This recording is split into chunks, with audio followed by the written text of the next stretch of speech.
सोलापूरचे सहकारी ते सुद्धा भारतीय जनता पक्षामध्ये या ठिकाणी आले. गेल्या 3-4 महिन्यापासून त्याला पाठपुरावा सुरू होता.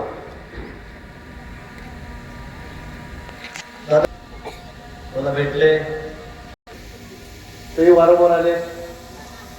आपले माजी आमदार राम सातपुते त्याचे खूप पाठपुरावा. मी म्हटलं सगळे मुंबईला तर तुम्ही मुंबईला या, आपण इथे सगळ्या करून घेऊ, इथे प्रवेश करून घेऊ. म्हणाले नाही, मला इथेच कार्यक्रम घ्यायचा आहे, माते पुढे कार्यक्रम घ्यायचा आहे आणि तुम्हालाच प्रवेशाला यायचं आहे. आणि म्हणून आज या ठिकाणी याचा योग मला आला.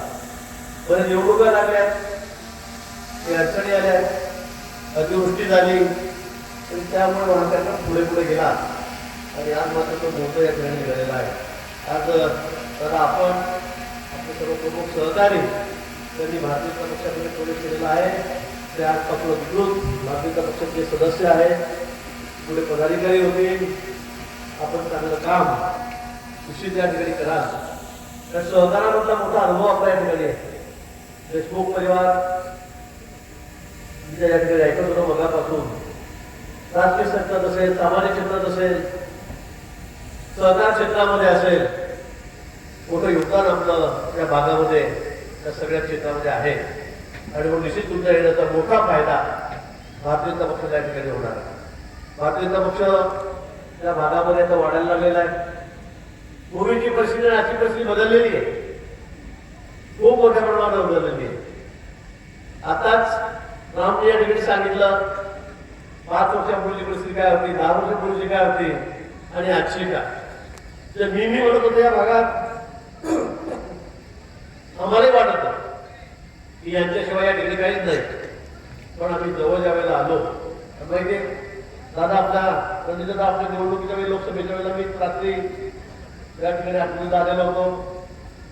त्यावेळेला 2-3 तास बऱ्याच वेळ चर्चा चालली, गोंधळही झाला. आपण सगळ्यांनी बघितलेला होता आणि मला अनेक जण सांगायचे की या ठिकाणी आपण काहीतरी बदल करू शकतो, यांना सुद्धा सोडून करू शकतो.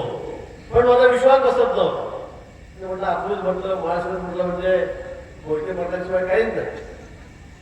आणि पूर्वीपासून प्रथा होतीच. पण ज्या वेळेला निवडणुका झाल्या, लोक हळूहळू बाहेर आले, कार्यकर्ते बाहेर आले.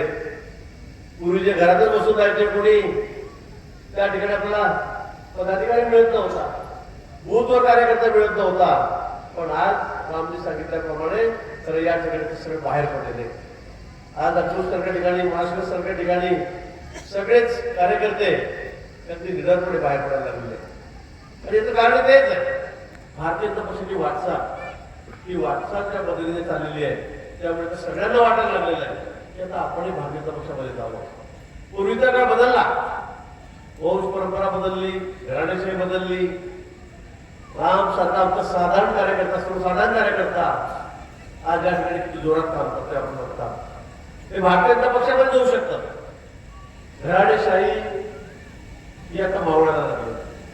मी नेहमी सांग, भारतीय जनता पक्ष असा एक पक्ष आहे की या पक्षामध्ये साधारण कार्यकर्ता, छोट्यातला छोटा कार्यकर्ता हा आपल्या कर्तृत्वाने, हा आपल्या मेहनतीने, आपल्या कष्टाने हा किती मोठा होऊ शकतो. रामचं उदाहरण या ठिकाणी घेतलं तर आपल्या लक्षात या ठिकाणी येईल. अतिशय छोट्या कुटुंबातला हा कार्यकर्ता आज आमदारही झाला. गेल्या वेळी थोड्या मताने पडला, पुढच्या वेळी निश्चित त्याचं भविष्य उज्ज्वल आहे याची मला खात्री आहे. आपण सगळेजण सोबत असणार. आजचे मी एवढे प्रवेश बघितले, इतके मान्यवर, इतके मोठी मंडळी या ठिकाणी पक्षामध्ये आलेली आहे की आता पुढे भविष्यकाराला सांगण्याची गरज नाही, विचारण्याची गरज नाही आपल्याला की पुढच्या वेळी या मतदारसंघामध्ये काय होईल. निश्चित विजय आपलाच त्या ठिकाणी होणार आहे. पण भारतीय जनता पक्ष म्हणजे हा कार्यकर्त्यांचा पक्ष आहे, हा एका विचारधारेने चालणारा पक्ष आहे. या ठिकाणी नरेंद्रजी मोदी 3 टर्म खातात, 3 टर्म पंतप्रधान झाले. कसे झाले? पण एक साधारण कार्यकर्ता, एक रेल्वेमध्ये स्टेशनवर चहा विकणारा हा कार्यकर्ता चहा विकायचा, तिथली घेऊन कपशी घेऊन हातावर भरोसा पडेल का, विश्वास पडेल का? पण इतका छोटा कार्यकर्ता हा गुजरातचा कार्यकर्ता म्हणून पुण्याला जातात लहानपणापासून. नंतर मग गुजरातमध्ये आमदार झाले, 3 वेळा मुख्यमंत्री झाले.